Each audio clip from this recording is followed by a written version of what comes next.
Jeremiah chapter 26. Jeremiah threatened with death.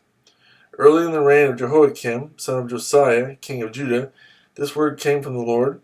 This is what the Lord says: Stand in the courtyard of the Lord's house and speak to all the people of the towns of Judah who come to worship in the house of the Lord. Tell them everything I command you. Do not omit a word. Perhaps they will listen and each will turn from his evil way. Then I will relent and not bring on them the disaster I was planning because of the evil they have done. Say to them, This is what the Lord says: If you do not listen to me and follow my law, which I have set before you, and if you do not listen to the words of my servants the prophets, whom I have sent to you again and again, though you have not listened, then I will make this house like Shiloh, and this city an object of cursing among all the nations of the earth. The priests, the prophets, and all the people heard Jeremiah speak these words in the house of the Lord. But as soon as Jeremiah finished telling all the people everything the Lord had commanded him to say, the priests, the prophets, and all the people seized him and said, You must die.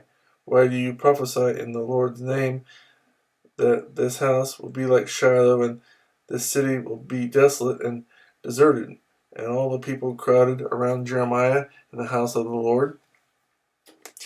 When the officials of Judah heard about these things, they went up from the royal palace to the house of the Lord and took their places at the entrance of the new gate of the Lord's house. Then the priests and the prophets said to the officials and all the people, This man should be sentenced to death because he has prophesied against this city. You have heard it with your own ears. Then Jeremiah said to all the officials and all the people, The Lord sent me to prophesy against this house and this city, all the things you have heard. Now reform your ways and your actions and obey the Lord your God. Then the Lord will relent and not bring the disaster he has pronounced against you. As for me, I am in your hands. Do with me whatever you think is good and right. Be assured, however, that if you put me to death, you will bring the guilt of innocent blood on yourselves and on this city and on those who live in it. For in truth, the Lord has sent me to you to speak all these words in your hearing. Then the officials and all the people said to the priests and the prophets, This man should not be sentenced to death. He has spoken to us in the name of the Lord our God. Some of the elders of the land stepped forward and said to the entire assembly of people, Micah of Moresheth prophesied in the days of Hezekiah, king of Judah. He told all the people of Judah, This is what the Lord Almighty says: Zion will be plowed like a field. Jerusalem will become a heap of rubble. The Temple Hill a mound overgrown with thickets. Did Hezekiah, king of Judah, or anyone else in Judah put him to death? Did not Hezekiah fear the Lord and seek his favor? And did not the Lord relent, so that he did not bring the disaster he pronounced against them? We are about to bring terrible disaster on ourselves. Now Uriah, son of Shemaiah, from Kiriath-Jearim, was another man who prophesied in the name of the Lord.